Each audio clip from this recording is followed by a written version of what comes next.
I decided to watch a telenovela with my boyfriend. That decision somehow led to an argument that obliterated the entire relationship. My relationship with my ex-boyfriend lasted for 3 years. Yesterday, after a long day at work, I sat to watch the telenovela Teresa on my laptop. For context, the telenovela Teresa is about a young and intelligent woman, desperately seeking to leave the grinding poverty of her neighborhood. This causes her to have a miserable and resentful life.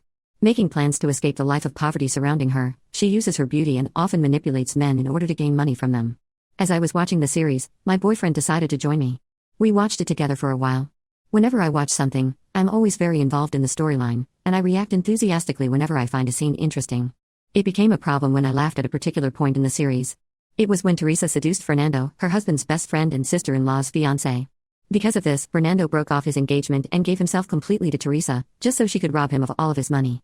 After Fernando understood her plans, it was too late as Teresa already sold his companies and kept the money for herself. The scene ended with her dancing around the house shouting, "I'm a millionaire," and saying her famous line, "Between being and not being, I am."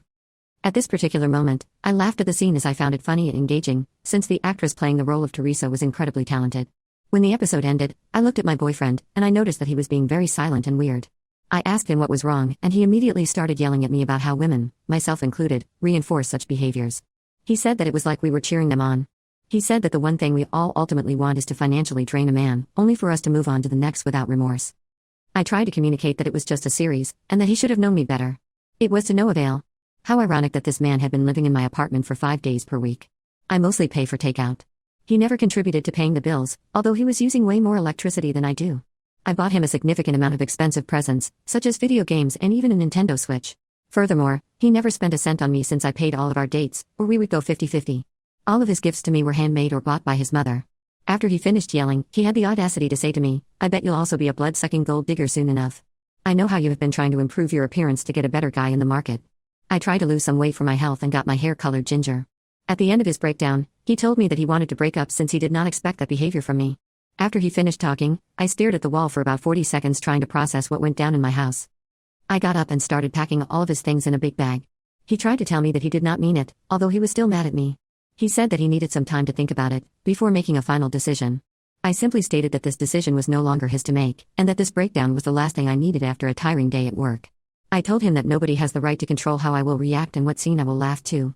I also said that I do not accept anyone using such nonsense to insult and gaslight me. I made it clear that stressing me out in my own house has been a big no, even from the very beginning. Lastly, I said to his face that he's a man-baby who does not know how to show some love and appreciation to a person who clearly had no bad intentions and simply wanted to unwind while watching some show. I also told him that I expected him to send me all of the money I spent on him, including food, traveling costs, internet, electricity he uses for playing his video games, personal hygiene items, and many more. He is currently staying with his mom, while I am making a list of everything he owes me. I am so glad that my home is finally leech-free. Maybe I do need to implement some of Teresa's strategies after all. He had never attacked me like this before, and he had only been staying in my apartment for the last year, not for the entirety of our relationship. Before him almost moving in, we would always go 50-50 on dates. I always knew that he would rather rely on me than be the provider, but I never imagined that he would insult me like this, so I was being patient, hoping he'd find a good job and change his mindset. I knew he had low self-esteem, but I never imagined he would take it out on me like this. This was the final blow.